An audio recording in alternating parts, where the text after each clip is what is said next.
All right, so 6.7 exponential growth and decay. Here's another lesson that would have been great if we did it on together, but we're gonna go online. I'm gonna break it up into different little videos to make it easier to record and so you can get two things. You notice that on last lesson, I think is when I posted the little story about the origin of chess, which I thought it was an interesting one. Hopefully you enjoyed it too. All right, so what do we know about exponential functions? Well, some of them go up, called exponential growth, and some of them go down, called exponential decay. We found out that they both have like an asymptote, and the basic functions, they just go towards like the y equals 0, like the x-axis. And same thing for this one. So what about this situation?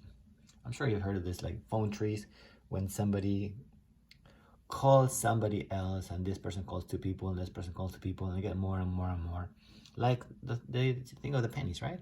So on the first level we have one person, on the second level we got two people, on the next level we got 4 people, and then we got 8 people, and then 16, etc., etc.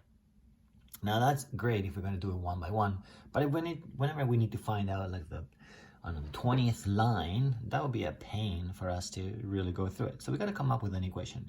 The basic equation is y is equal to b to the power of x, but that's not going to work out because b, we're multiplying it by 2, right? So it seems like y is equal to 2 to the x should work, but 2 to the power of 1 is not 1, it's 2. And 2 to the power of 2 is 4. So the equation the way it is just doesn't work, doesn't give us the result we want. But we can make a very simple, very simple modification to this to make it work. As a matter of fact, I want this one, when it's 1, I want it to be 2. So everything's kind of like 1 off. It's like that should belong there, this should belong there, this should belong there. So all I gotta do is put a -1 here. If I put a -1, I get that 2 to the power of 1 minus 1, well, that's going to be 2 to the power of 0, that gives me 1, so that works. And then say 2 to the power of 2 minus 1, 2 minus 1 is 1, 2 to the power of 1 gives me 2, and etc., etc. So see, that slight modification, that -1 there, helped us get the situation that we are looking for. So now how many people will we have when we are in the 10th level? Okay, I want you to just give that a try on your own.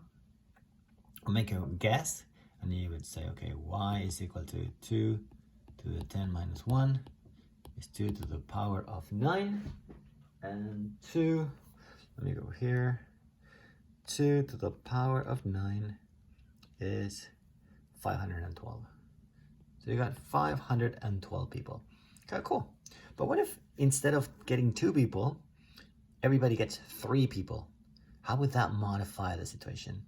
And hopefully you realize that, okay, so my new equation would be, the function would be y is equal to 3 to the power of x, because I multiply by 3, by 3, by 3. So in this case, it would be in the 10th level, would be 3 to the power of 10 minus 1 is just 3 to the power of 9. Now here's an interesting thing. How much bigger do you think that's going to be? If it's 2 to the power 9 or 3 to the power, is it going to be 3 times more or a lot more? Well, think about it while I plug it in. 3 to the power of 9 is equal to 19,683. Which is, let's divide that by 512. It's like 38 more times. 38 more times. That was the calculator dropping. 38 more times than the other one, just by changing the base from 2 to a 3. Well, it seems like a 1, but really it's like 100% more, right? So from 200%, we went to 300%, 9 times. And that's why it becomes such a big number. So what do we get out of this example? The fact that the basic function, it's good and all, but we need to modify it sometimes to adapt it to real life situations.